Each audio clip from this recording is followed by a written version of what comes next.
Welcome to Naresh Online Academy. This is Naresh. In this video, we are going to discuss top 10 previous year questions from business economics. Now let's start the session. First question. What is the law that defines the demand curve to slope downward is known as? Option A, diminishing marginal utility. Option B, utility maximization. Option C, utility minimization. Option D, consumer equilibrium. Now we'll observe the reasons for downward slope of a demand curve. First, law of diminishing marginal utility. Second, substitution effect. Third, income effect. Fourth, entry of new buyers. Fifth, different uses. So from the reasons, we can conclude that option A is the right answer for the question.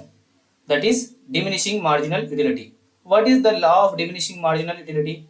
The law states that the marginal utility from each additional unit declines as consumption increases. Next question. Why are indifferent curves convex to origin? Option A, two goods are perfect complementary goods. Option B, two goods are imperfect substitutes. Option C, two goods are perfect substitutes. Option D, none of the given options. Why are indifference curves convex to origin? Because of marginal rate of technical substitution. What is MRTS? When the consumer is prepared to exchange goods on one and one. So MRTS arises when two goods are imperfect substitutes. So the right answer is option B. Next question. Who basically propounded the concept of law of equimarginal utility? This is a basic question.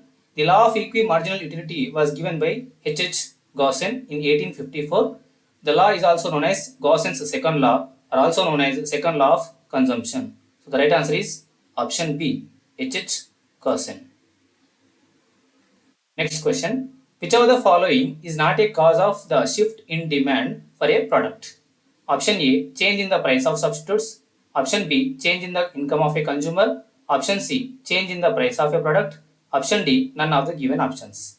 Now we'll observe the causes for leftward or rightward shift in the demand curve.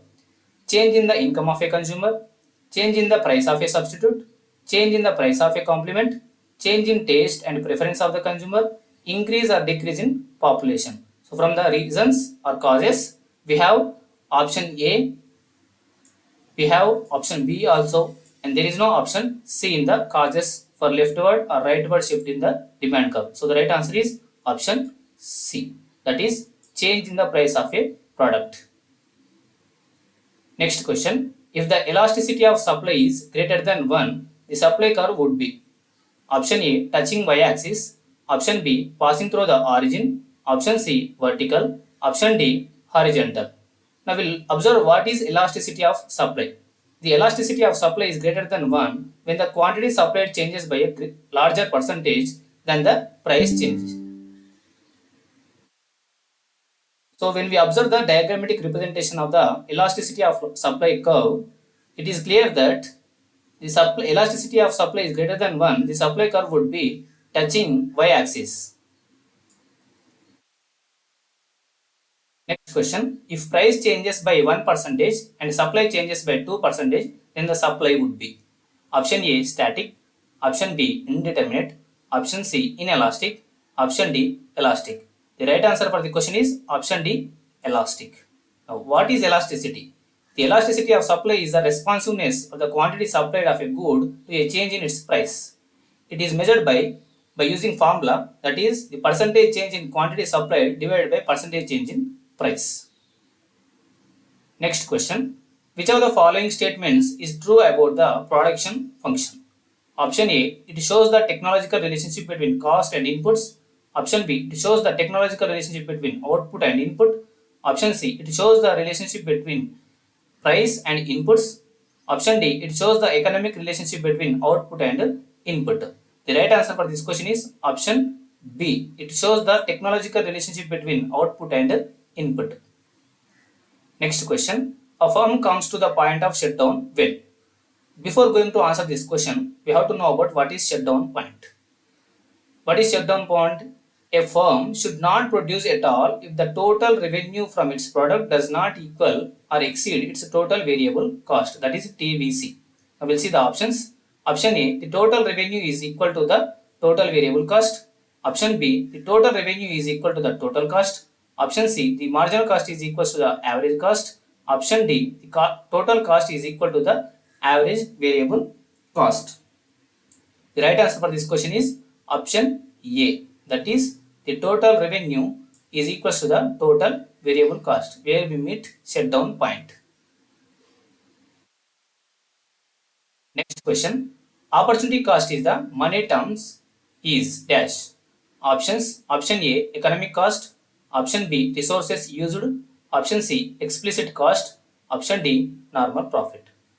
Now, what is opportunity cost? It is concerned with the cost of foregone opportunity. So, in money terms, we can use it as economic cost. So, the right answer is option A.